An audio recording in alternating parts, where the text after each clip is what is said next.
Hello! Sorry mga kabrakday! Advance Happy New Year po sa ating lahat. Andito nga kami ngayon sa SM City East, Ortigas mga day. At syempre, pagpasok mo pa lang ay makikita mo kaagad ang kanilang naggagandahang mga palumuti dito mga day. At eto nga si Chachang ay naghahanap ng kanyang watch mga day kasi nga ay luma na yung watch niya. Kaya ayan, namimili na siya day. Siya lang, dito pa talaga sa G-Shock mo namili day. Ang yaman talaga ng friend ko. Baka naman.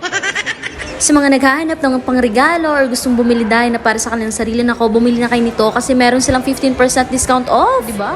At dahil nga hindi pa kami naghamerienda day at gutom na kami day. So dito nga kami naunang pumunta day at napakayami at napakasarap na kanilang mga tinapay dito day. Tignan nyo naman. Ako kasi day, ever since nung bata pa ako, gustong gusto ko talaga yung mga tinapay day. Alam mo yung kahit na hindi ka nakakain ng kanin, pero may tinapay ka lang day, solve na talaga ako noon. Pagka kami nagme-merienda day, eto talaga yung lagi kong pinapabili, yung tinapay. Ewan ko ba kung bakit, basta tinapay lover talaga. Grabe, sobrang sarap ng mga tinapay nila dito dahil sa bread talk. Ay, bumili na kayo. Yung hindi pa ubos yung tinapay namin, tas nakita namin to. Ay, nako, yung Auntie Anne's talaga na salted butter caramel bites nila dito dahil nako, ang sarap dahil. Ito nga yung sinasabi ni Chang before dahil na pag ito daw natikman ko, ay, tsak na makakalimutan ko daw yung pangalan ko.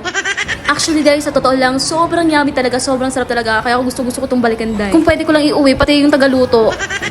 Dahil sa naglilibot-libot lang nga kami, day, napunta nga kami dito sa third floor nila dito, day. Dahil hindi po kami bibili ng iPhone 17 Pro, day, ha.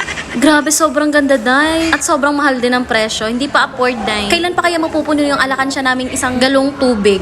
Ayan yung presyo niya, mga day. So kung gusto niyo naman, afford niyo naman, day, hala, go, bili na kayo. At dahil nga gutom na naman kami sa kakaikot-ikot, day, ayan, eto, bumili na naman kami ng pizza, day. Ganyan yung itsura ng pizza nila dito, day. Sino ba naman ang hindi mapapabili dito at nakakatakam naman talaga ang kanilang itsura, mga day?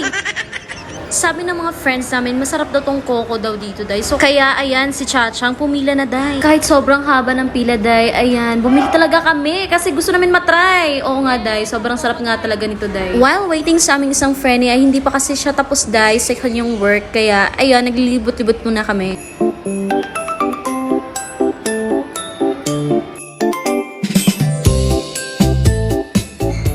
Opak, sino ka dyan, ante? Minsan lang tayo maging piling-piling, day, kaya pagbigyan nyo na.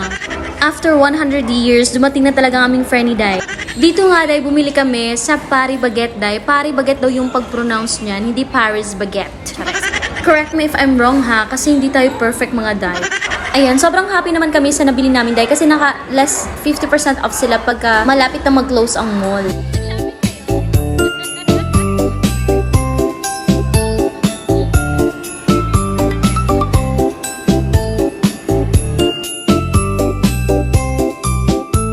Hala, medyo napahaba yata ang kwentuhan ko sa inyo mga day. And that's for today's video mga kabrakday. Thanks for watching. Bye!